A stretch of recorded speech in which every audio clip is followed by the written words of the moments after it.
আজকের এই পুডিংয়ের রেসিপিটা নিয়ে আসলাম। যারা পারফেক্টভাবে পুডিং বানাতে চান তাদের জন্যই আজকে আমার এই রেসিপিটা। তো চলুন শুরু করা যাক। এখানে আমি রুম টেম্পারেচারের 3টা ডিম নিয়েছি। ডিমগুলো বড় সাইজের নিতে পারেন, নিলে একটু বেশি ভালো হয়। তো আমি 3টি ডিম নিয়ে নিলাম। এখন যদি কারো ফ্রিজে ডিম থাকে তাহলে আধা ঘন্টা কি 1 ঘন্টা আগে বের করে রাখবেন, তাহলে রুম টেম্পারেচারে চলে আসবে।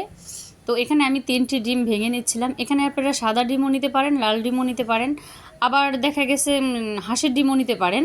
তো আমি এখানে 3টি ডিম ভেঙে নিব। যারা পারফেক্টভাবে পুডিং বানাতে চান আজকে আমার এই রেসিপিটা দেখবেন। ভিডিওটা কোনোভাবেই স্কিপ করবেন না, তাহলে আপনারা পুরোপুরি ভিডিওটা না দেখলে বুঝতে পারবেন না। খুব সহজে সিম্পলভাবে আজকে আমি এই রেসিপিটা আপনাদেরকে দেখাবো।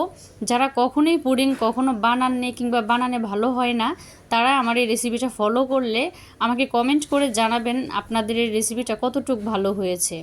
তো এখানে আমি 3টি ডিম নিয়েছি। এটা হ্যান্ড উইক্স দিয়েও করতে পারেন, যার যার খুশি। তো আমি এখানে আজকে বিটার দিয়ে করব। আজকে আমি হ্যান্ড উইক্স দিয়ে করব না, এক এক সময় এক একভাবে করি। তো আমি আজকে হ্যান্ড উইক্স দিয়ে করে নিব। বেশি ফোম করা যাবে না, হালকা নর্মালভাবে একটু করে নিতে হবে। আর এখানে আপনারা চিনিটা মিশিয়ে নিতে পারেন। আমি 1/3 কাপ চিনি নিয়েছি। চিনিটা একটু কম বেশি নিতে পারেন। আমি যেহেতু সুগার বেশি পছন্দ হয় না, এজন্য আমি কম দিয়েছি। তো এখানে 1/3 কাপ চিনি দিয়ে তারপরে আমি হালকা কিছুটা ব্লেন্ড করে নিব।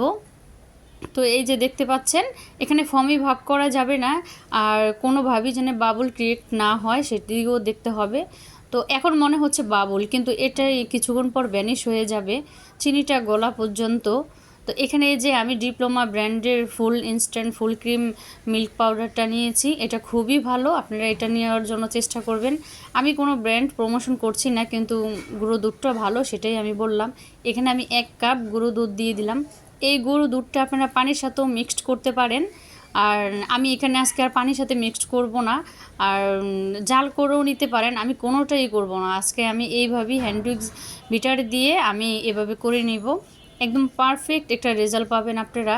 আর 1 টেবিল চামচ কর্নফ্লাওয়ার দিয়ে নেবেন। কর্নফ্লাওয়ারটা দিলে পুডিংয়ের একদম গ্রেভিটা ভালো আসে আর খেতেও ভালো হয়।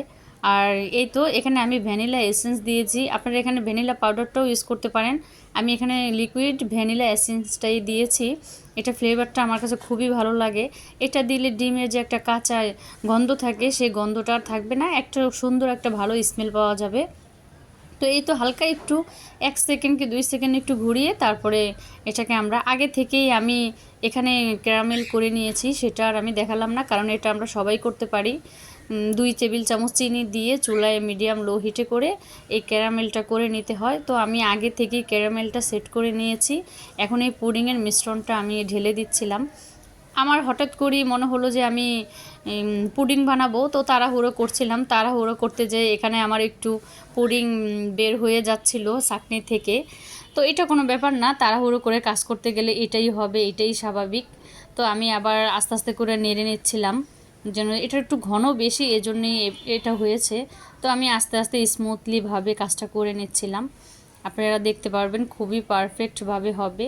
আমি ওইখানে পাশের চুলায় স্ট্যান্ড দিয়ে পানিটা ফুটিয়ে নিয়েছিলাম। এটা আগে থেকে একটু করে রাখবেন, কাজটা তাড়াতাড়ি হবে।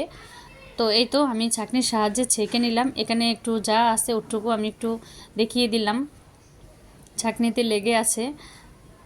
এই তো আমি একটু ছেঁকে তারপরে এখন পুডিংটা চুলায় দিয়ে দিব। চুলাটার হিট থাকবে লো ফ্লেম হিটে। এখানে 30 মিনিটের জন্য আমি দিয়ে নিলাম। ফাইনালি দেখতে পাচ্ছেন আমার পুডিংটা হয়ে গেছে। মাশাল্লাহ মাশাল্লাহ, আলহামদুলিল্লাহ, কতটুকু ভালো হয়েছে। একদম নরম সফট, আর স্মেলটা খুবই ভালো।